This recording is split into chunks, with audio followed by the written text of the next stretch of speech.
I'm here to talk to you today.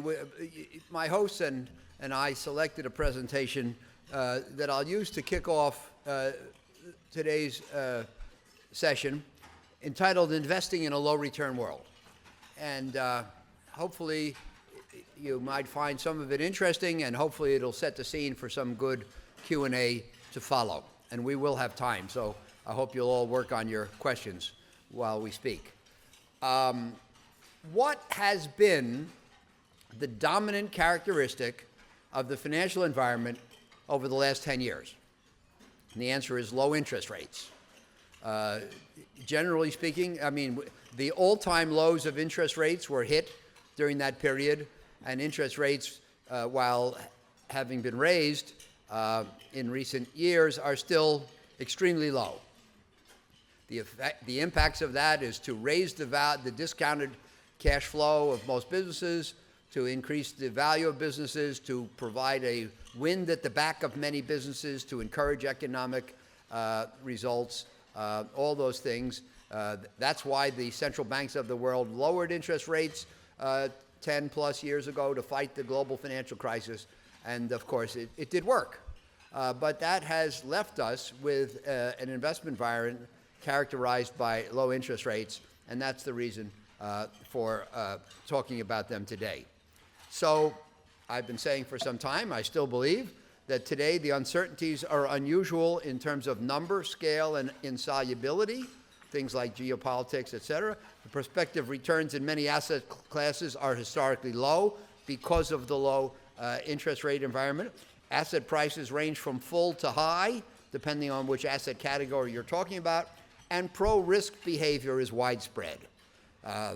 They taught me at Chicago 50-odd years ago about the importance of risk aversion in terms of causing the positive correlation between risk and return, and that when people are risk averse, they'll do thorough due diligence and the market will be a safe place.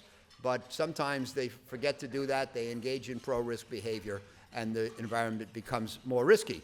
The bottom line, I think, has been and is that we're living in a low-return, high-risk world.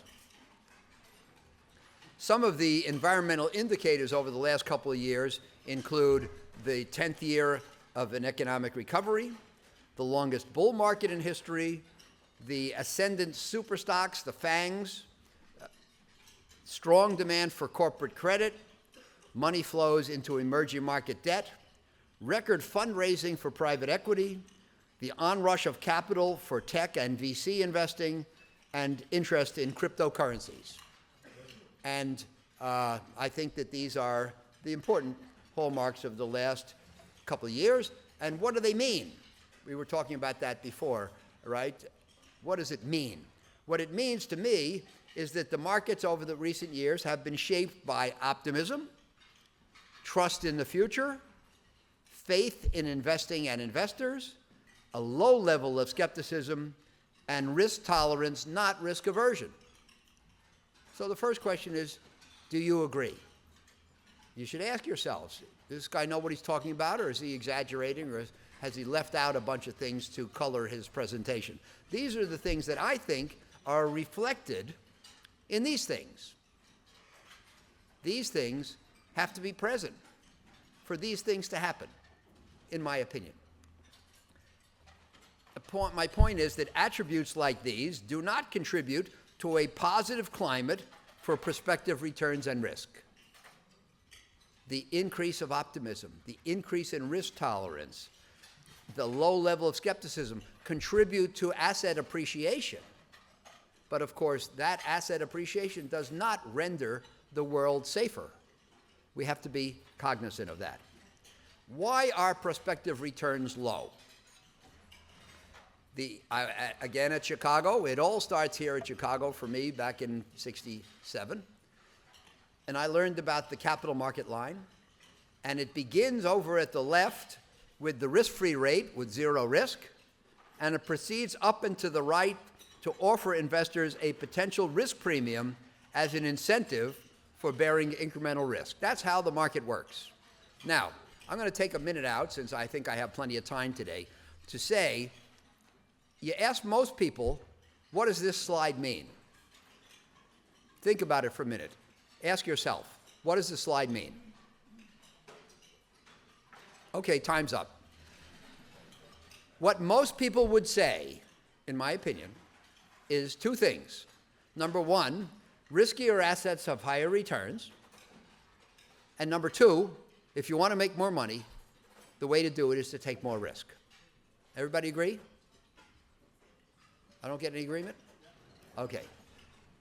And I think that both of those are terrible formulations for the simple reason that if riskier assets could be counted on for higher returns, by definition, they wouldn't be riskier.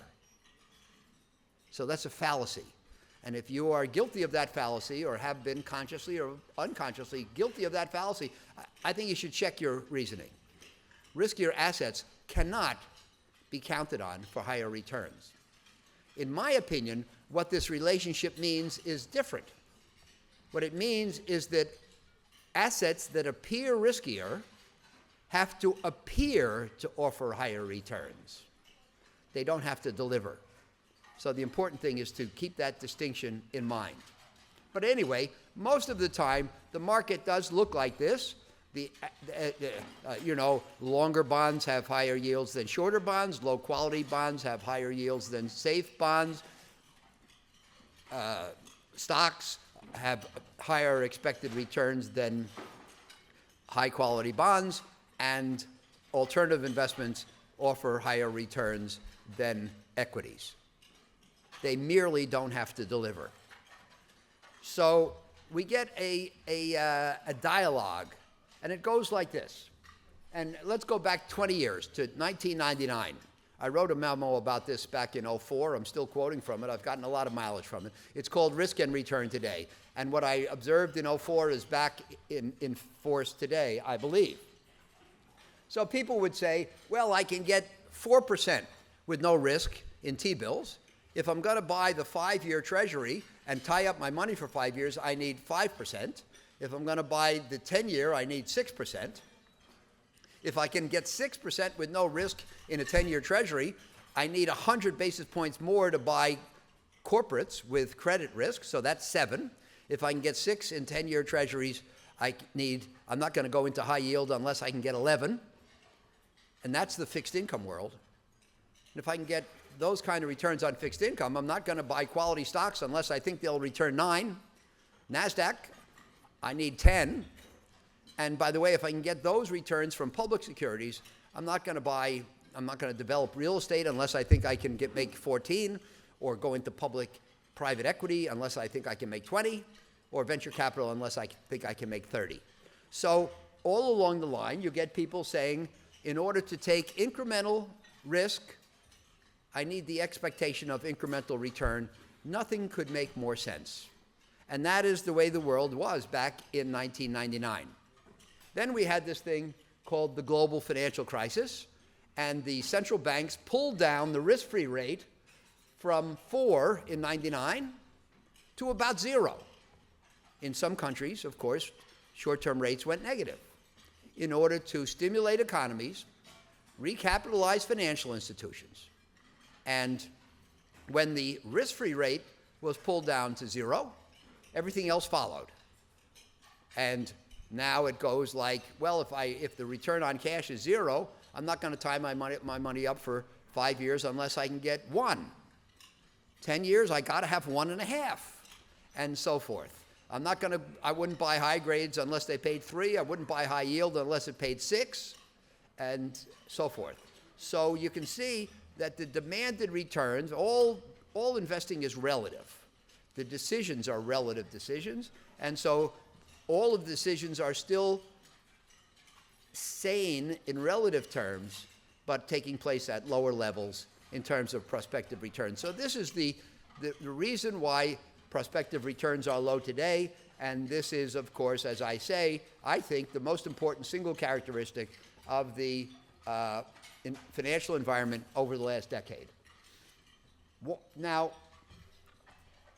investors in many markets have taken on increased risk in order to access returns above those on safe assets.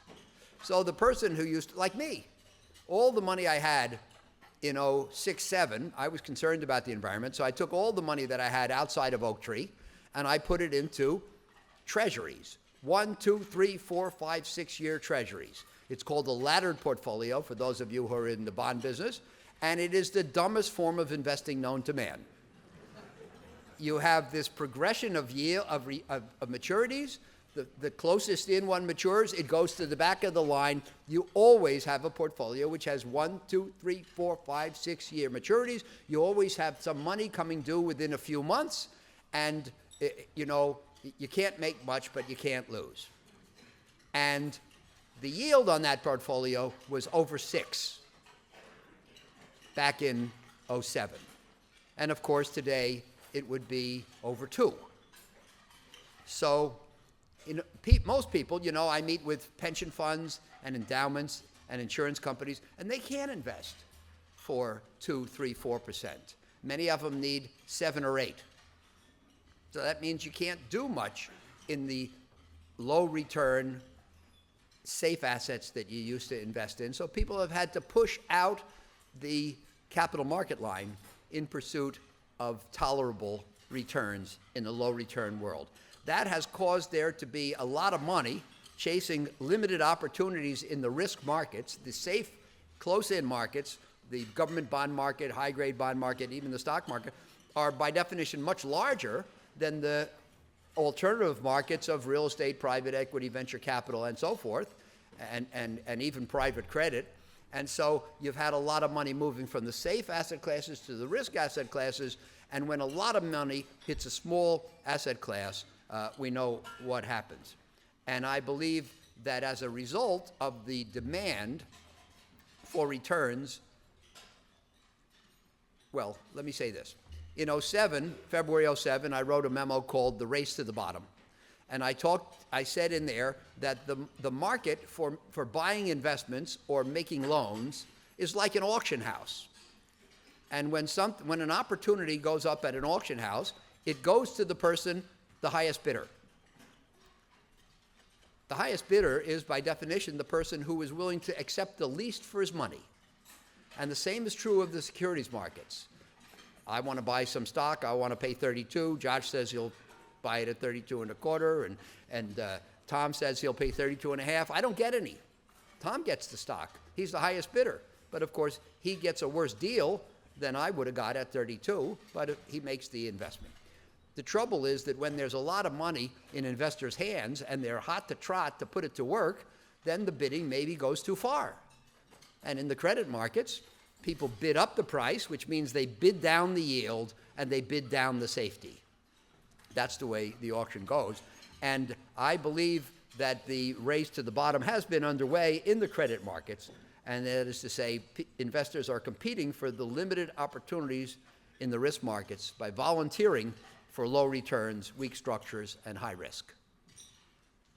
Again, next question, do you agree or do you not agree? That's, as we go along, that's a question that you should all be asking. So I believe that we have seen over the last few years what I call the 7 worst words in the world: too much money chasing too few deals.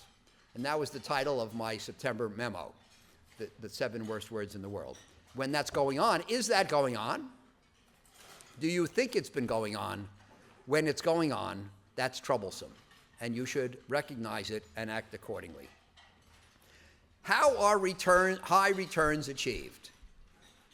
High risk-adjusted returns. How do you get high returns with low risk?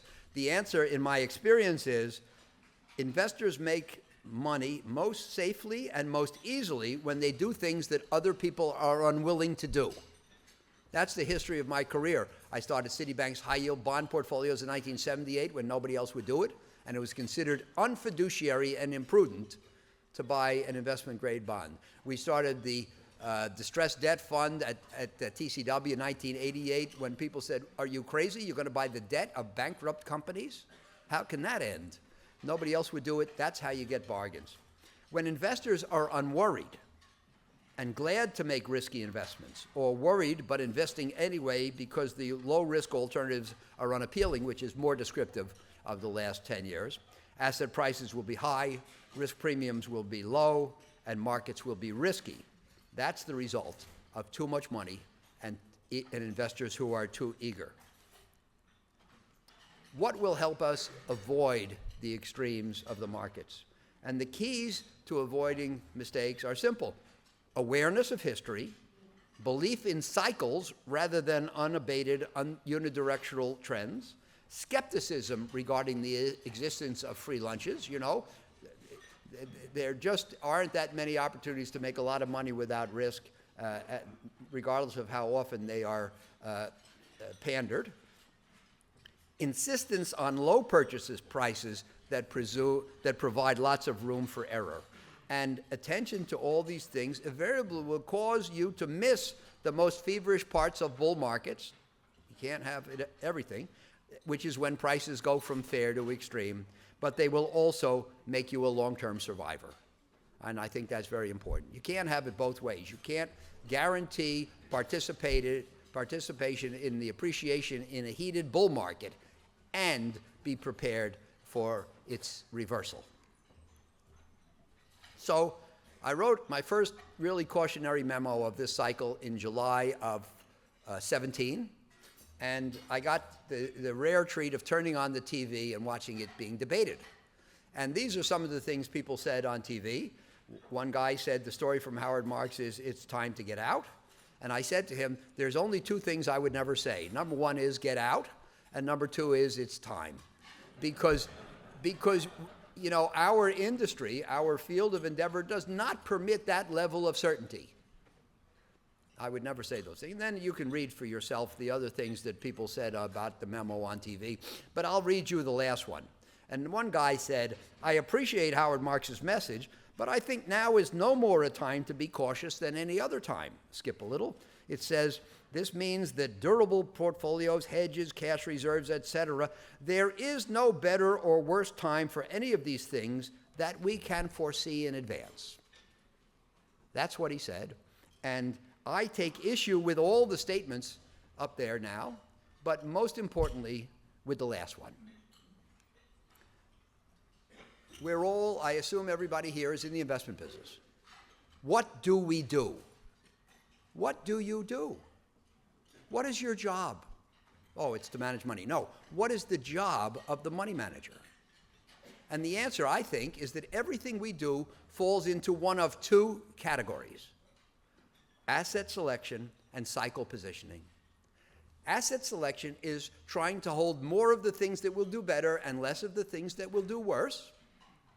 And cycle positioning means trying to have more money invested more aggressively when the time is right, and less money invested more defensively when the timing is wrong.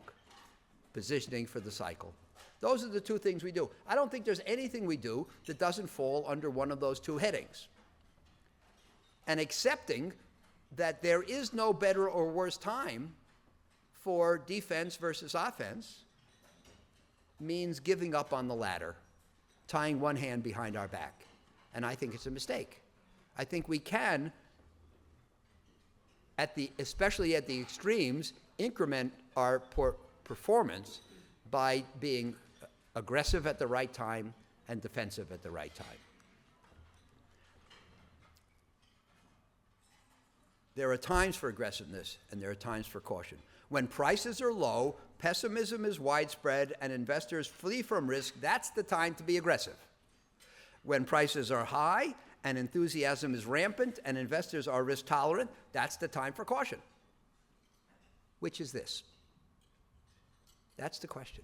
Very simple question. Not always easy to answer, but a very simple question.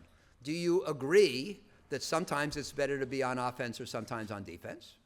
Do you agree that these are the things that determine those times? Which is this? Very simple. So, the decision today, these are the questions to ask to try to figure out which this is. Are investments rich or cheap? Where do we stand in the market cycle? That's what the book is all about. How should we be positioned versus our normal risk posture? Every one of you and every client and every institution should have a normal risk posture based on your financial condition, your aspirations, your ability to stand pain, your emotional constitution, your needs, etc. That's your normal position. Where should we be today vis-a-vis our normal position? Should we be emphasizing offense or defense today?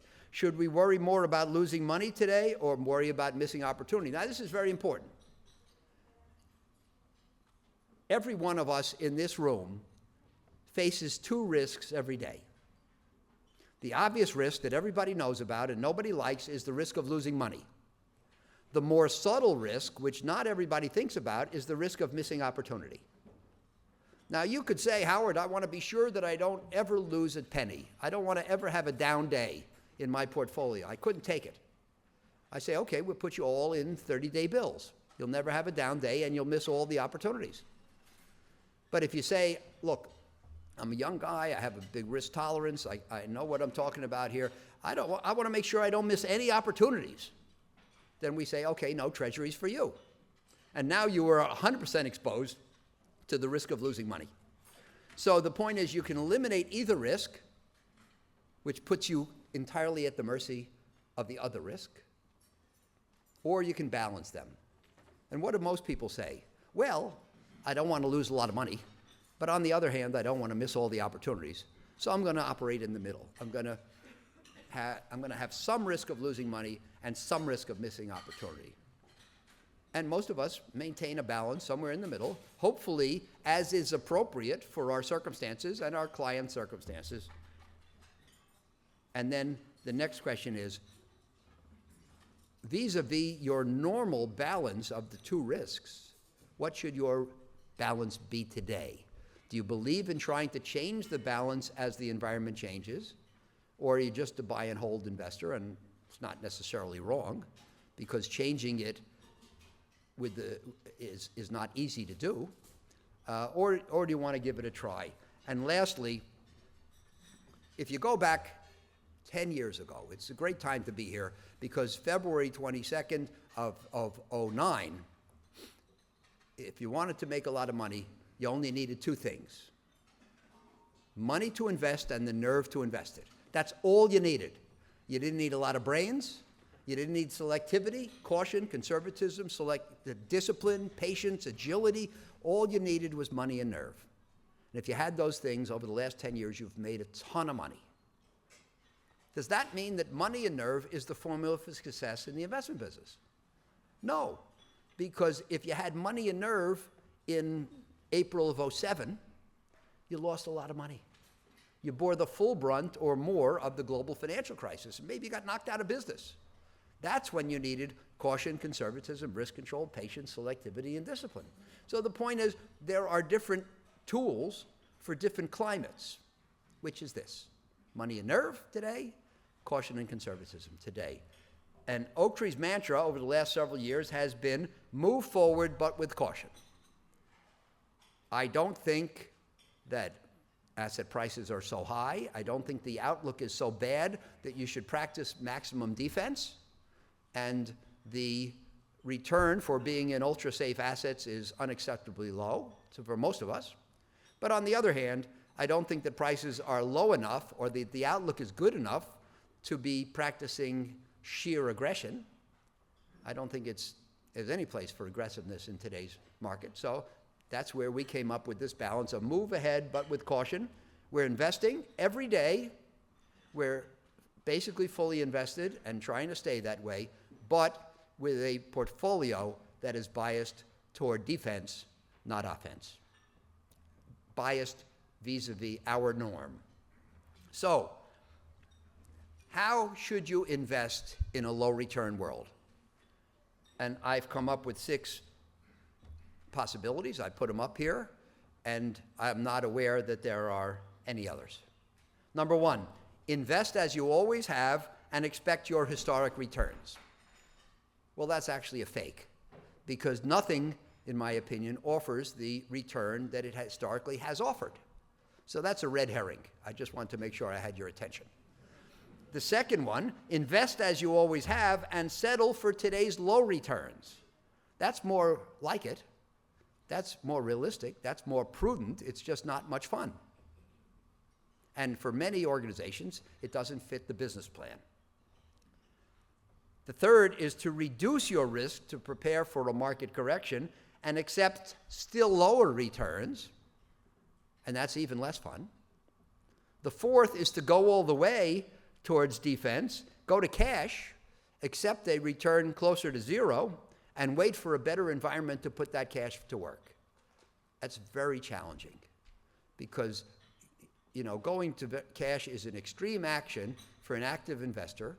And not only do you have to be right, but you have to be right quick.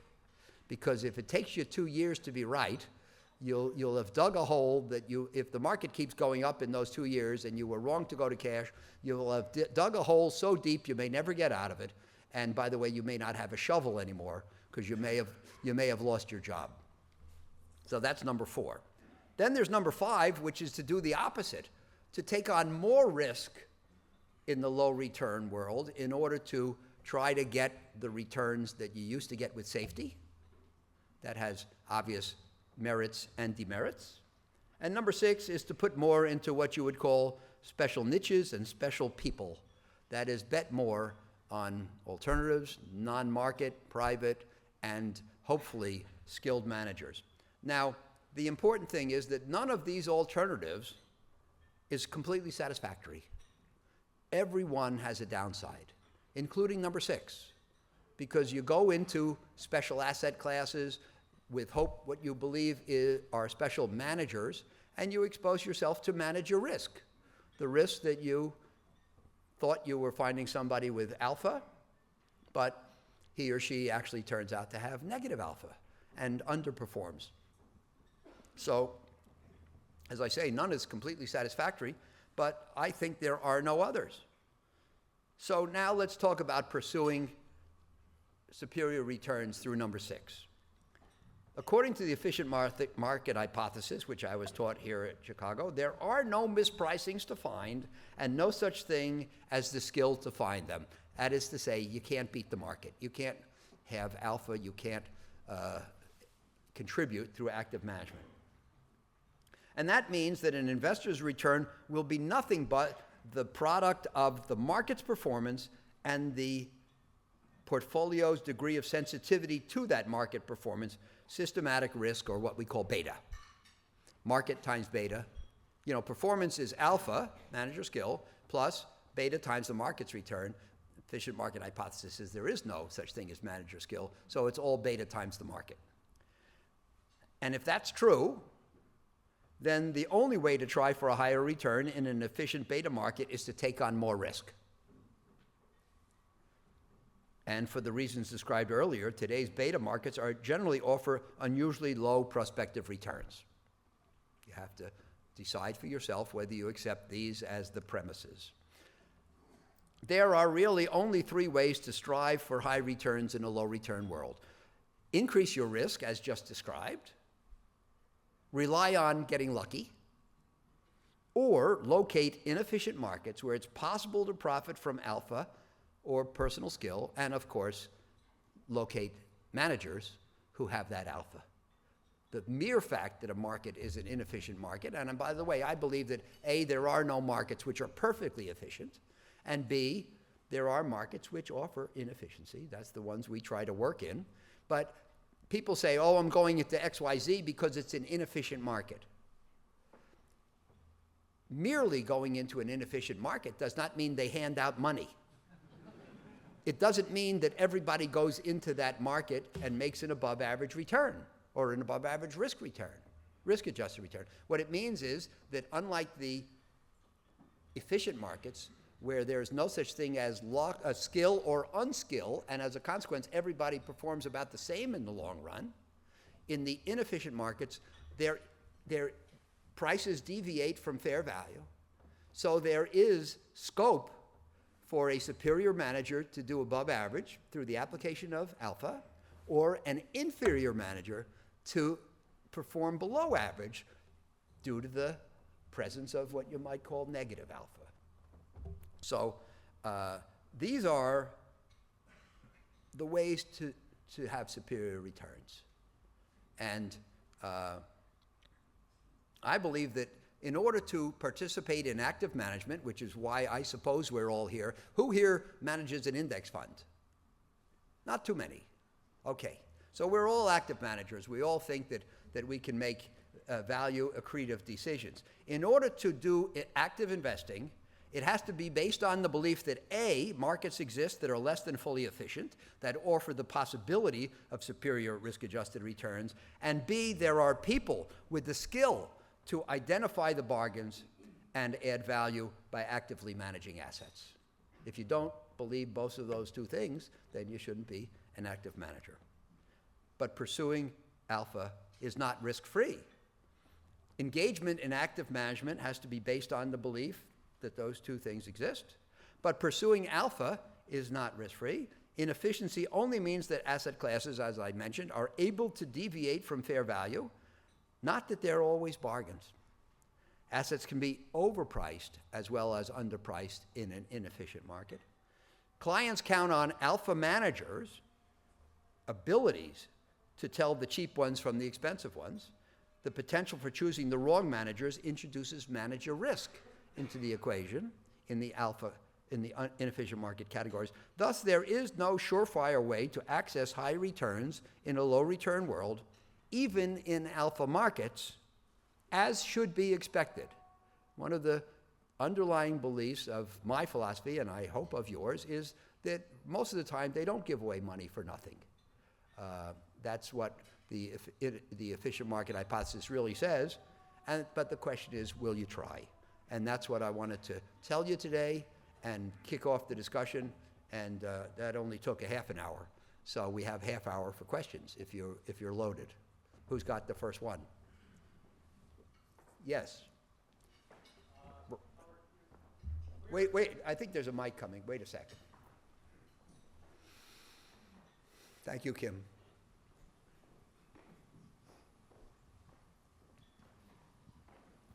Thanks. Where exactly do you find that line between efficiency and inefficiency in today's asset classes? And how has it evolved with ETFs? Well, I described my history, which was high-yield bonds in 78, distressed debt in 88, emerging markets in 98. So the key is that there were things people would do and things people wouldn't do. There were markets that people didn't understand, didn't have full data on. Maybe there wasn't any performance history. The markets were not fully, they didn't have the infrastructure and the institutions. And of course, there were biases, as I described. There were people who said, no, it's, Moody's, venerable credit rating institution. If you took down the 1978 edition of the Moody's manual off your shelf and you looked up the definition of a B-rated bond, it said, fails to possess the characteristics of a desirable investment. In other words, you cannot prudently invest in a B-rated bond. That's a bias. And if there's an asset and 99% of people will not buy it at any price, then it makes sense that the people who will buy it might get a bargain. So these things, not knowing about it, not understanding about it, not being willing to buy it, not thinking it's a professional or fiduciary, these are the kinds of things that create inefficiency, what I call structural inefficiency. Where are they today? Almost negligible. Today, believe me, 40, 50 years ago, for those of you who were not practicing this profession then, the world was a stupid place. Nobody knew anything. I mean, there was all this data, and maybe the data existed, or maybe it didn't exist, but if it existed, maybe it was over there, and maybe you were over there, and you had no idea where it was, or how to get it, or the people who had it wouldn't give it to you. And today, everybody knows everything. You're out to dinner with your date or your spouse, and you have an argument about when a certain movie came out, you Google it, you find out. There's no such thing anymore as not knowing anything. And so, if today, everybody knows about every asset class, has data on it, and feels they understand it and feels comfortable with it, then where are you going to find structural inefficiencies? And the answer is, it's tough. It's really tough. And so, in my opinion, I wrote a memo in January of 14 called Getting Lucky. By the way, all the memos, unlike the book, the memos are available free. I highly recommend that. And they're all available at www.oaktreecapital.com under click on Insights, and you'll see a thing there about the chairman's memos, or maybe it says memos from Howard Marks. But so I wrote this memo called Getting Lucky. And I talked about a process I call efficientization, which is, if inefficiency is really, to sum it up and oversimplify it, inefficiency is the result of ignorance. And today there's much less ignorance. So markets become more efficient over time, and I believe most markets have become more efficient over time. And it's very hard to find anything that is about which there is ignorance. And by the way, back in 1978, people would say to me, well, young man, and I was a young man at the time, I'm sure you can make a lot of money doing that, but it wouldn't be proper. It wouldn't be fiduciary. Now, look around this room. Today, anybody will do anything to make a buck. So that bias does not exist. And that's the bias that gave people like me opportunity 40 years ago. And if everybody's willing to, the economists, we talk about efficient markets, the economy talks about perfect markets. Economists talk about it. And there are certain criteria for perfect markets, which are obviously the same. And one is knowledge, one is objectivity, and one is the willingness to substitute.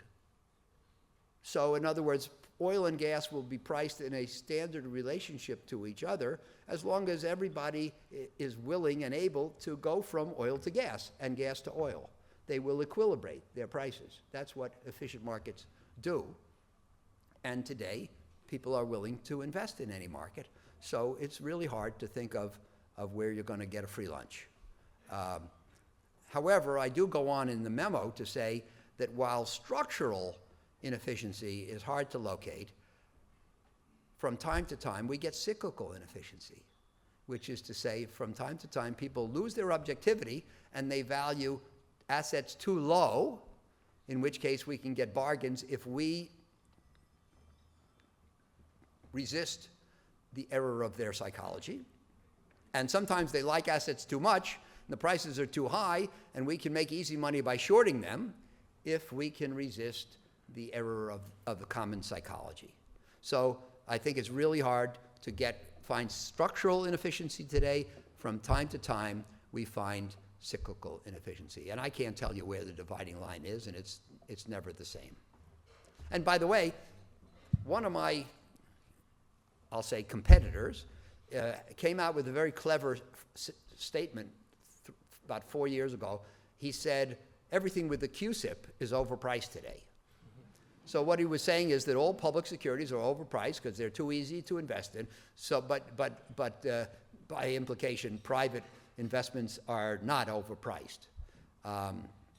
But if everybody hears that and everybody responds and everybody dumps their public securities and buys in the private markets, then maybe the inflow of capital from the private markets makes the private markets makes private investments too expensive, and their desertion of the public market makes those too cheap. So there's no rule that always stands. And when everybody says the secret to getting rich, the secret to superior risk-adjusted returns is to make private investments, if everybody believes it and all the money flows to private investments, then it will no longer be underpriced and attractive.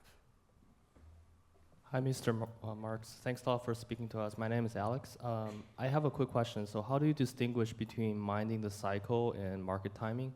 Because everyone says, you can't time the market, but it seems like just want to hear your take on it. Well, that's a great question. And my initial reaction is to say, okay, you got me. Because, and the reason I say that is one of the 6 tenets of Oaktree's investment philosophy is that we're not market timers. But I do think that the way I try to weasel out of that vice that you put me in is that I think that market timing means raising and lowering cash based on a prediction of what the market's going to do.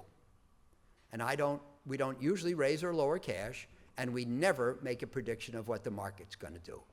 And what both my first book, The Most Important Thing, and the second book, Mastering the Market Cycle, say on the subject is we never know where we're going, but we sure as hell ought to know where we are.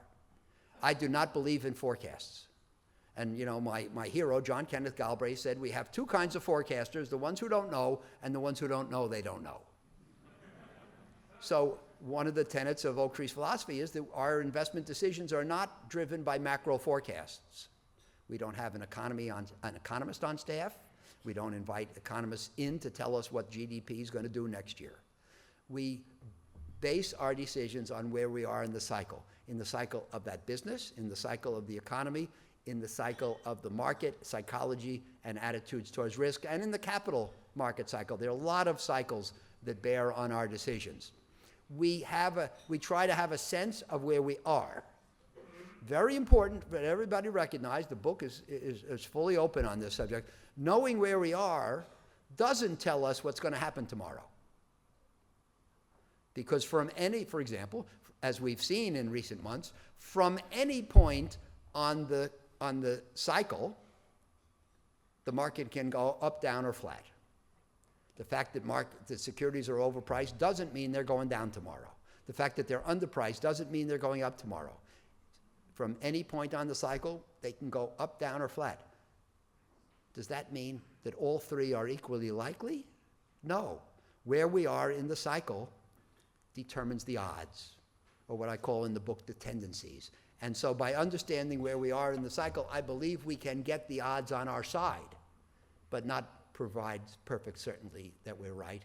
So to me, the distinction is tilting to what we think is the right behavior based on an understanding of where we stand in the market, in the cycle today, as opposed to raising and lowering cash based on predictions of what's going to happen tomorrow. And I hope I've exculpated myself. Tom. Yeah, in terms of setting up an organizational structure, is there an optimal mix or an optimal structure in both identifying and capturing the market inefficiency? In setting up an organization, is there an optimal structure for capturing market inefficiencies? Well, I would say that number one, I think there are more and less efficient markets, and so if you believe everything I said here, I should get this boilerplate off the screen. If you believe everything I said, then it tells me that if you're going to be an active manager, you should try to get into markets which are less efficient, and that they exist, and that you can sometimes figure it out which they are. That's number one. Number two, that means that you should direct most of your efforts at taking advantage of inefficiencies, and you should have people who are contrarians, skeptics, and who tend to think that way. Now, what does that mean, taking advantage of inefficiencies?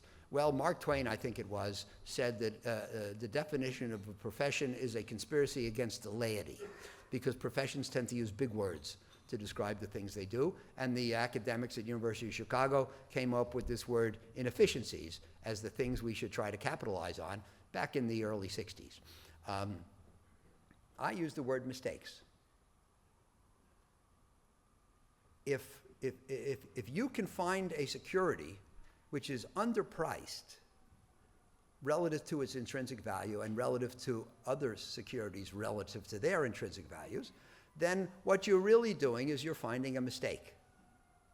And if you really have done what you think you've done, then that means that the person who's selling you that security is making a mistake. So, do you think that mistakes are made?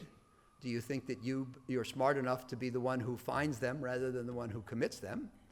And obviously, in order to find and take advantage of the mistakes of others, you have to have what I call a contrarian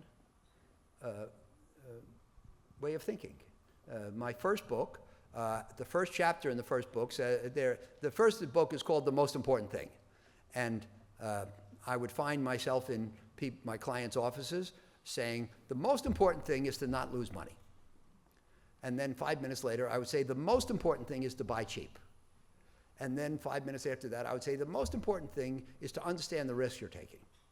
So I wrote this book called The Most Important Thing, and there are 21 chapters, and each one starts off, the most important thing is, and then it's a different thing.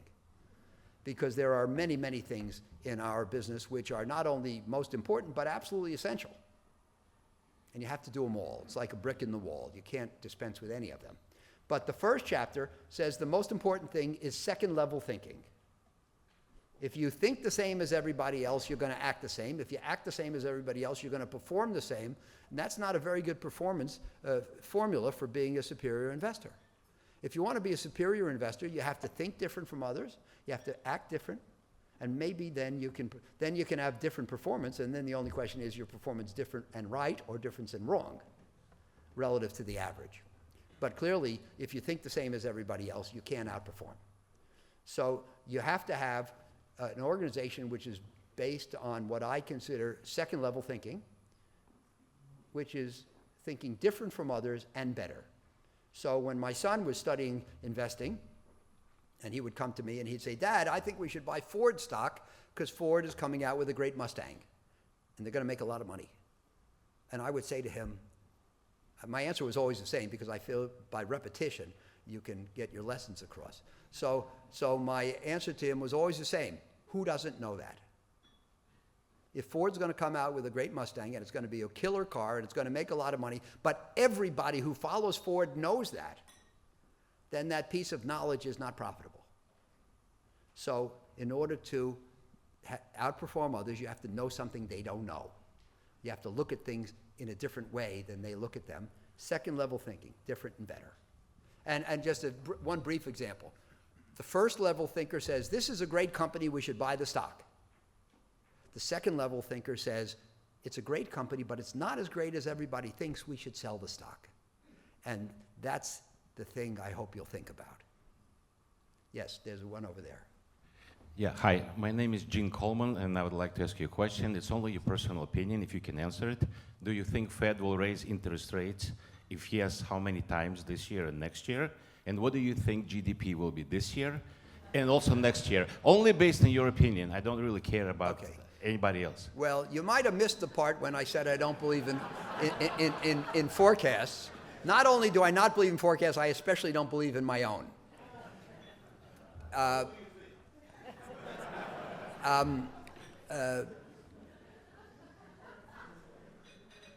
lived through the 70s, and in the 70s, America was victimized by hyperinflation. And at times, inflation was running at 16% a year. I had a loan out from, as it happens, the First Chicago Bank, and it was 3/4 over prime. We didn't have LIBOR then. We had something called prime. My rate was 3/4 over prime, and I got a slip from the bank one day, and it said, your rate is now 22 3/4. So that was the 70s and into the early 80s.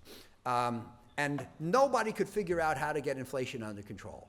And, everybody was tearing out their hair, and we had Jimmy Carter, and we had Ford, and we had these things called win buttons. WIN stood for whip inflation now. And it turned out that putting on a button didn't do any good. But the thing is, eventually, Paul Volcker was appointed the Fed chairman, and he raised interest rates, and he cooled off the economy, and inflation stopped. And when Volcker was done, when he left office, which I think was 82, and he was considered the smartest man alive, he went to his first event, like this one, and he was asked, will interest rates go up or down? And he said yes.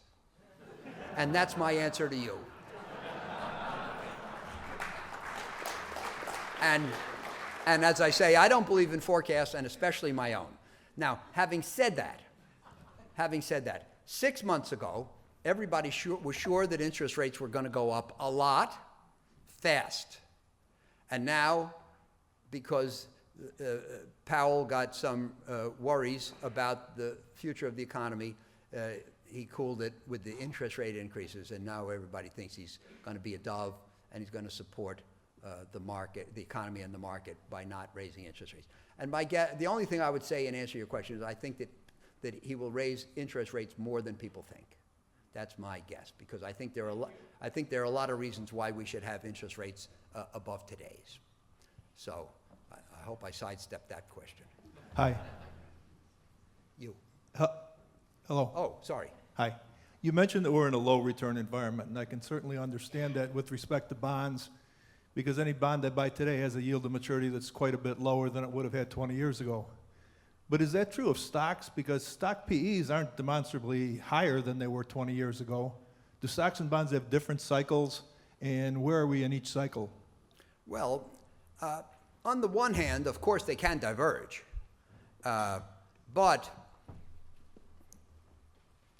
it's easy what you say is about bonds is true. The low returns are wired in.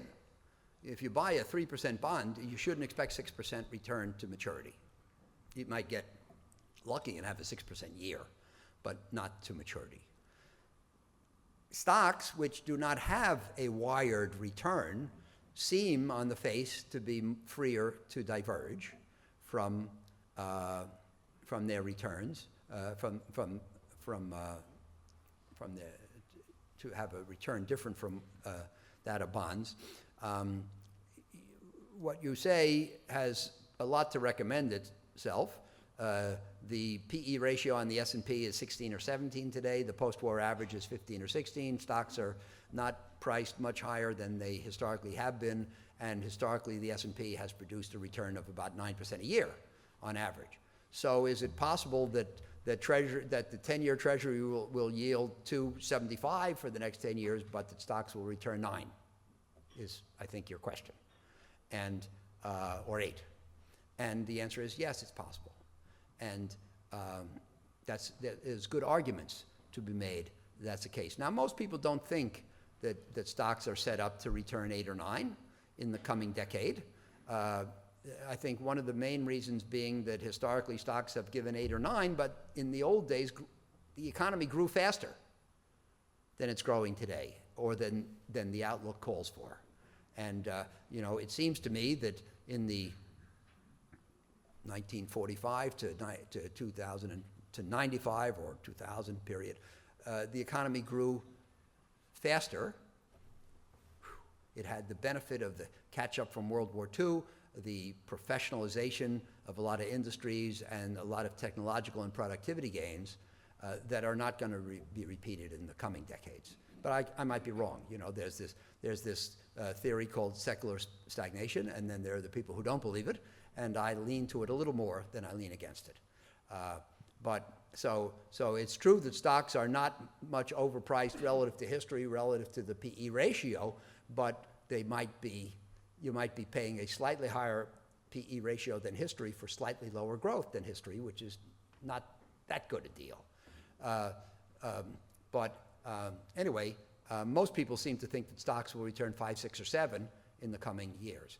But if the 10-year pays 3 and stocks give 5, 6, or 7, that difference of 200, 300, 400 basis points a year is kind of in line with what most people think of as what's called the equity risk premium. So the real question is it going to do 5, 6, or 7 like most people think, or is it going to do 8 or 9 as your reasoning leads to, in which case if you buy them, you'll be the smartest guy in this room. But you really can't tell. But I guess another way to look at the question is this. If it's true that the 10-year will give 3 and stocks will give 9, then stocks are too cheap. And somebody who believes in an efficient market would say, well, that can't be. So even though it looks to me like stocks will give 9, there must be some trap hidden which is going to prevent it. That's the way an efficient marketeer would think, and maybe it's wrong. Back when I was on the Chicago campus, we used to tell the story about the Chicago finance professor and the student who were walking through the campus arguing about the merits of the efficient market hypothesis. And the student says, oh, look, professor, isn't that a $10 bill on the ground? He says, no, it can't be a $10 bill, because if it was a $10 bill, someone would have picked it up by now. And so the professor walks away, and the student picks it up and has a beer. So the point is sometimes there are discontinuities in the market, and you have a case for why this is one of them, and I can't say you're wrong. Two more. Yes, sir. Mr. Marks, have you or your team at Oaktree come up with any particularly insightful explanations for the market collapse from October through the end of December? Yes. Why did the market collapse in the fourth quarter? And the answer is people freaked out. I mean, I don't think anything really changed fundamentally. You know, the book came out on October 2nd, and I started to make a book tour that day. And on October 3rd, everything seemed to be okay. And on October 4th, the market started to go down. And it went down for the next October, December, 2 months. 80 days. And, you know, it was the worst December since 1931. What changed? Well, the first thing I was on the road, so I wasn't getting all the inputs in real time as I normally might have been. The first thing I was told was, well, interest rates have spiked up. And the 10-year hit 325 that day. And my reaction was, but didn't everybody know that higher rates were coming? And why, if it's higher rates, why would they be priced in today but not 2 days ago? Since everybody knew they were coming. Number two, they said, well, oil is collapsing. My reaction was, is that good or bad? You know, I mean, low oil prices bad for the oil companies, but great for everybody else, and great for the consumer, and maybe even great for the economy. So is the collapsing oil price really a reason why stocks should go down? Then, of course, there was concern over the possible trade war with China, but that was in the cards for months. You know, so I really don't see anything that changed that much fundamentally from October 3rd to October 4th. And for my views on that subject, I'll refer you to a memo I wrote in February of 16, which in the early 16, the markets got off to their worst start in history. And I wrote a memo called On the Couch because, you know, I said in the memo that once in a while the market needs a trip to the shrink. And I said in the memo, and this is one of the things I hold most strongly, and this is my only explanation for the fourth quarter, is that in the real world, things fluctuate between pretty good and not so hot. But in the market, investors go from thinking that the outlook is flawless to thinking that the outlook is hopeless. And that's what happened. I can't tell you why they did it. Maybe things were like, you know, I had that list of things. Where is it? It was like the first slide.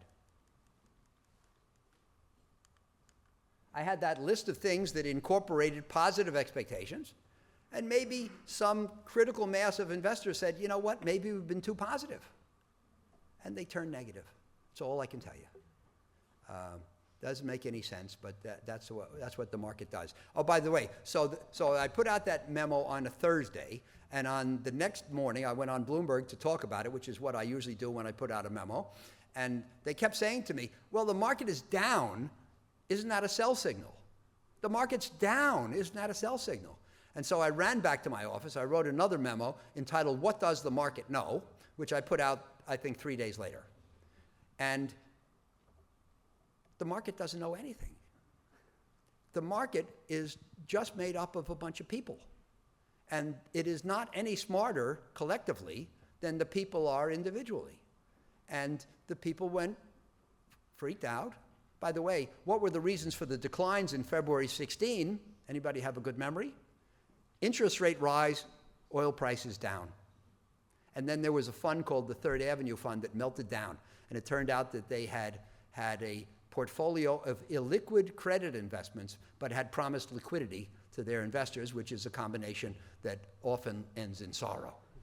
But it was quite similar, and you know the point is, anybody who takes his buy and sell signals from the market, which is to say, if prices are up, that means it's a buy, and prices are down, that's a sell, I think is really nutty, because you know the point is, as my idol Warren Buffett says, I like hamburgers, and I eat more hamburgers when they're on sale. And anybody who thinks that low prices are a sell signal and high prices is a buy signal, there's something wrong. So the point is, as the memo, What Does the Market Know, tried to point out, don't count on the market for rationality and don't look for rational explanations. It's all psychology. If you could understand the flaws of psychology, you're in much better shape than looking for rational explanations. Is there one more?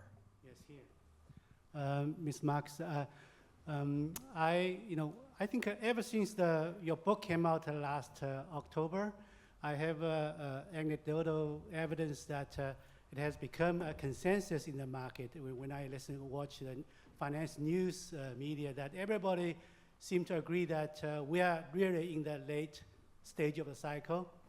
And so that before that, I think I always can hear some people comment, oh, we are early, we are in the middle, but seems right now everybody really is convinced that we are late in the cycle. So that brings me two questions. I mean, if everybody is convinced that we are late in the cycle, wouldn't that awareness of the lateness of the cycle kind of prolong this cycle and make the anticipation of the cycle more challenging? And the second related question is, if this is really true that everybody is kind of cautious, wouldn't that make when the cycle really turns, would that make the market reaction more benign, let's say, versus the last time around? Thank you. Well, thank you. I said one question. I didn't say two. But anyway, the answer is that if everybody holds a point of view, by definition, it's baked into prices. So if you agree with that point of view, it's not going to make you any money, even if it's right. The goal in investing with regard to understanding the environment or even the future is not to be right. The goal is to be more right than others. And correct forecasts, which are commonly held, don't make anybody any money. So if everybody is now cautious, that's a favorable sign, because that means that expectations are low. And if things come in, if you are more optimistic than the consensus and things come in better than the consensus expects, then you will make money. Of course, the problem is that usually the consensus is about right. So correct idiosyncratic forecasts are potentially profitable but rarely correct. But that doesn't mean you shouldn't try. And by the way, that's one of the reasons why I don't spend a lot of time making forecasts. But I will say one thing about the people and the consensus that we're in the late stages. You'll recall that in December of 17, the government passed a tax bill. And people got very excited. The stock market did very well. And everybody thought that it would be very salutary for the economy. And I started to get emails from people, because we were in the 10th year of economic, at that time we were in the 9th year. And there's never been an economic recovery in the United States that went more than 10 years. And so most people were kind of getting a little cautious about late stages. And then after the tax bill was passed, I started to get emails from people saying things like, Australia has not had a recession for 26 years. And since this is the 9th year, maybe we're going to go 17 more years without a recession, which in my opinion is another form of saying this time it's different, which is the 4 worst words in the world.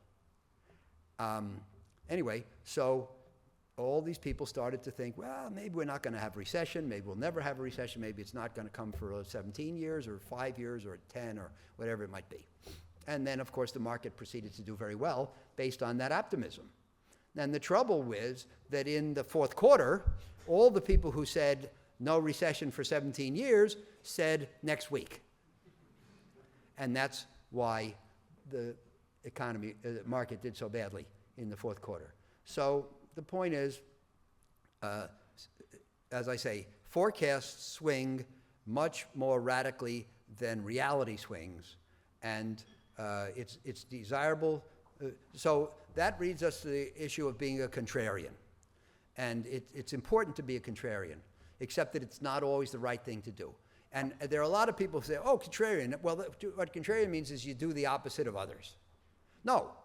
To be an intelligent contrarian, you have to know what others are doing, know why they're doing it, know what's wrong with what they're doing, and then figure out if there's appropriate action to be taken on that. In my first book, The Most Important Thing, had a second edition called the Illuminated Edition, in which some notable investors and I added commentary to the first edition and told people what they should think about what they had just read. And Joel Greenblatt, who was a great equity investor, one of the greatest, who nobody has ever heard of, although he has some books out called The Little Book That Will Make You a Market Genius or something like that. Very good books, and they have the merit of being short.